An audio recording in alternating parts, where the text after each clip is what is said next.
Praise the lord. దేవుని నామంలో మీకు అందరికీ శుభములు కలుగును గాక. ఈరోజు మన వాక్య భాగము ద్వితీయోపదేశ కాండము 11వ అధ్యాయము 13వ వచనం నుంచి చదువుకుందాం. కాబట్టి మీ పూర్ణ హృదయంతోనూ మీ పూర్ణాత్మతోనూ మీ దేవుడైన యెహోవాను ప్రేమించి ఆయనను సేవింపవలనని నేడు నేను మీకిచ్చు ఆజ్ఞలను మీరు జాగ్రత్తగా వినిన ఎడల. దేవుడు ఏం చెప్తున్నా అంటే మీ పూర్ణ హృదయంతో మీ పూర్ణ ఆత్మతో దేవుణ్ణి సేవించాలి అని చెప్తున్నాడు. అంత మాత్రమే కాదు, కానీ ఆయన ఇచ్చిన ఆజ్ఞలకు మనం లోబడాలి. ఆజ్ఞ అంటేనే లోబడటం అనమాట. ఒక జాబ్ చేసే వాళ్ళకి వాళ్ళ సుపీరియర్ కానీ వాళ్ళ బాస్ కానీ ఏదైనా వర్క్ ఇచ్చినప్పుడు 100% నువ్వు చేయాలి. ఎందుకంటే మీ సుపీరియర్ ఆజ్ఞ ఇచ్చాడు, కమాండ్ చేశాడు, ఈ వర్క్ నువ్వు చెయ్యి అని చెప్పినప్పుడు అది చేయాలి. అలాగే దేవుని ఆజ్ఞలకు మనము వాళ్ళకంటే ఎక్కువ కదా మన దేవుడు. మరి మన దేవుడికి ఆయన ఇచ్చిన ఆజ్ఞలకు మనము లోబడాలి, దేవునికి లోబడాలి. మరి అలా చేసినప్పుడు మనకు లాభం ఏంటి? మనం అంటాం కదా, మన మనుషులకున్న ఒక చెడ్డ అలవాటు ఏంటంటే నీకు చేస్తే నాకు లాభం ఏంటి? ఆ లాభం కూడా దేవుడు చెప్తున్నాడండి. మీ దేశమునకు వర్షము అనగా తొలకరి వానను కడవరి వానను దాని కాలంన కురిపించదును. Praise the Lord. తొలకరి వాన ఎంతో, ఒక పంటకి తొలకరి వాన అనేది చాలా ఇంపార్టెంట్. ఆ తొలకరి వర్షం కురిసినప్పుడు కనుక విత్తనము నాటితే ఆ పంట సమృద్ధిగా వస్తుందన్నమాట. అందుకని తొలకరి వానలో మంచి ఆ వర్షం పడేటప్పుడు మంచి విత్తనాలు నాటుతారు. దాని కాలంన కురిపించదును. అందువల్ల నీవు నీ ధాన్యమును నీ ద్రాక్షారసను నీ నూనెను కూర్చుకొందు. అంటే మనకి ఫుడ్ స్కార్సిటీ ఉండదు. ఆ సంవత్సరం అంతా నీకు కావాల్సిన పంట అంతా నీకు లభిస్తుంది. అప్పుడు పంట ఎక్కువగా ఉన్నప్పుడు మనకి ఆటోమేటిక్గా రేట్స్ కూడా తగ్గుతాయి అన్నమాట.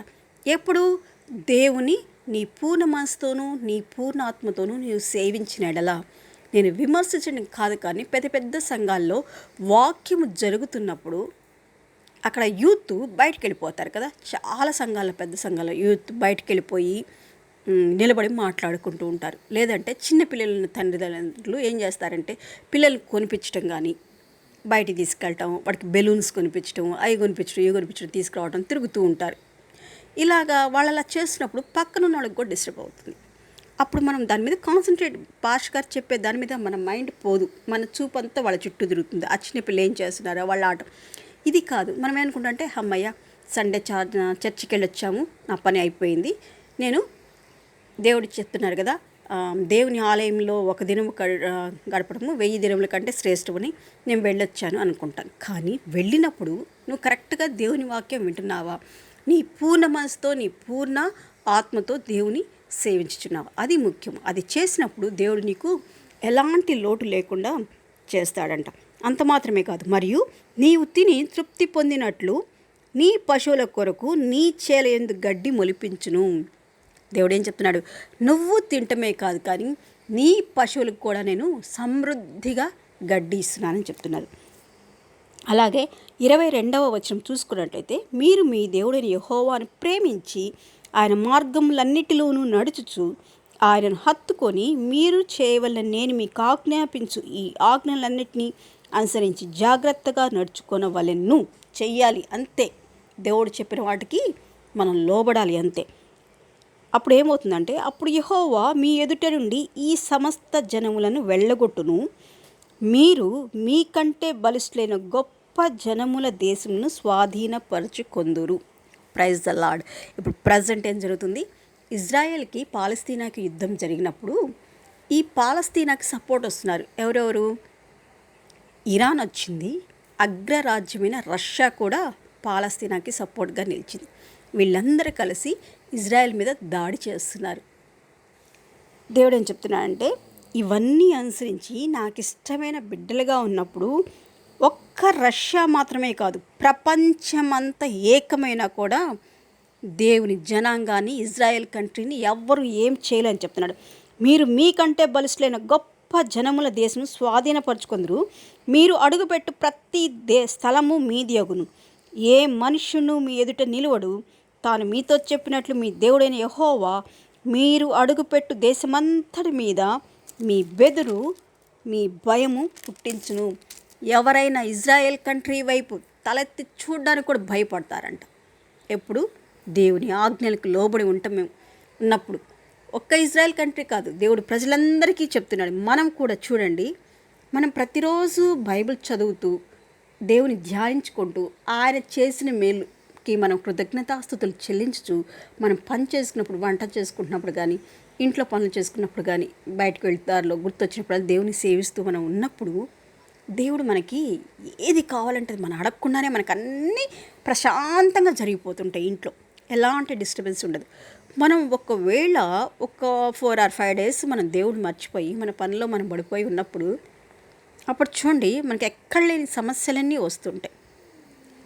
అప్పుడు గుర్తొస్తుంది మనము ఈ వీక్లో మనం దేవుడికి దూరంగా ఉన్నాము, బైబిల్ సరిగ్గా చదవలేదు, కొంచెం గ్యాప్ ఇచ్చామని వెంటనే మనకు స్ట్రైక్ అయ్యి మళ్ళీ మనం దేవుళ్ళలోకి వెళ్ళినప్పుడు మనకు అన్నీ సెట్ అయిపోద్ది. అది ఎలా అంటే ఇప్పుడు పిల్లలు దారి తప్పినప్పుడు మనం దెబ్బేస్తాం కదా, తప్పు చేస్తే దెబ్బేసి ఇట్రా నాన్న ఇట్లా చేయకూడదని చెప్తాం కదా. దేవుడు అది మనకు చెప్పడం అనమాట. అది ఎప్పటికంటే మనం ప్రతిరోజు నీ పూర్ణ హృదయంతో, నీ పూర్ణాత్మతో నీవు దేవుడు సేవించినప్పుడు నువ్వు తప్పిపోతున్నావంటే దేవుడు వెంటనే నేను లాగుతాడు వెనక్కి. ఒక సమస్య వస్తుంది, అప్పుడు గుర్తొస్తాడు దేవుడు మనకి. మన బిజీలో, మనం ఉండే బిజీ షెడ్యూల్లో మనం బైబిల్ చదవకుండా, దేవుని గుర్తు చేసుకోకుండా కొంచెం ఒక 1 week పక్కెళ్ళి చూడండి, మీకు వెంటనే ఒక ప్రాబ్లంలో పడతారు. మీరు అనుకుంది జరగదు అక్కడ. మళ్ళీ అప్పుడు గుర్తొస్తాడు దేవుడు మనకి. అయ్యో నేను 1 week నుంచి నేను బైబిల్ చదవలేదే, 1 week నుంచి దేవుని జ్ఞాపకం చేసుకోలేదే, దేవుని స్తుతించలేదో అనుకుంటుంటాం అనమాట. అయ్యో బైబిల్ చదవాలి, టైం ఉండట్లేదే, బైబిల్ చదవాలి టైం, ఇలా అనుకుంటుంటాం. కానీ ఆ టైం అనేది మనం ఇవ్వనప్పుడు డెఫినెట్గా మనం ఒక ప్రాబ్లంలోకి వస్తాము. మళ్ళీ దేవుడు లాగుతాడు అనమాట. ఒక దెబ్బేసి లాగుతాడు, రా నా దగ్గరికి రా, నువ్వు ఎందుకు పక్కెళ్ళిపోతున్నావు అని చెప్పి దేవుడు తన పిల్లల్ని ఎప్పుడు విడవడు. తన అనుకున్నప్పుడు తన బిడ్డల్ని ఎప్పుడైనా విడిచే దేవుడు కాదు. ఆ తనాన్ని అనిపించుకోవడానికి మనం అలా ఉండాలి. ఇప్పుడు మనం ఉన్నాం అనుకోండి, మన స్టేట్ సీఎం ఎవరో మనకు తెలుసు, అలాగే మన కంట్రీ పిఎం ఎవరో మనకు తెలుసు. ఆయన మాకు తెలుసు అంటే మన పనులు జరగవు. ఆయనకు మనం తెలిసినప్పుడే మనం ఏ పనైనా చేయించుకోగలం కదా. ఆయన ఒక ఫోన్ చేసి పలానోళ్ళు వస్తున్నాయి మీరు చేయండి అంటే ఏ డిపార్ట్మెంట్ వాళ్ళు పని చేయరు. అలాగా మనందరికీ దేశంలోనే కాదు, ప్రపంచంలో ప్రతి ఒక్కరికి యేసుక్రీస్తు దేవుడని అందరికీ తెలుసు. కానీ ఆయన బిడ్డలు మనం అయినప్పుడే దేవుడు మనకన్నీ ఇస్తాడు. మనకి ఏవి కావాలో ఆయనకు తెలుసు, అన్నీ మనకిస్తాడు. మనం అడగకుండానే ఇచ్చే దేవుడు. కానీ ఆయన నుంచి మనం పక్కకు తరిగిపోతుంటే ఆయన ఒక దెబ్బేసి దగ్గరికి లాక్కుంటాడు. రా నా దగ్గరికి రా, నువ్వు తప్పు చేస్తున్నావు, పక్కకి వెళ్ళొద్దు అని తన దగ్గరికి పిలుచుకునే దేవుడు, మనల్ని సెట్ చేసే దేవుడు మన దేవుడు. దేవుడు మిమ్మల్ని దీవించి ఆశీర్వదించి కాపాడును కాక. ఆమేన్.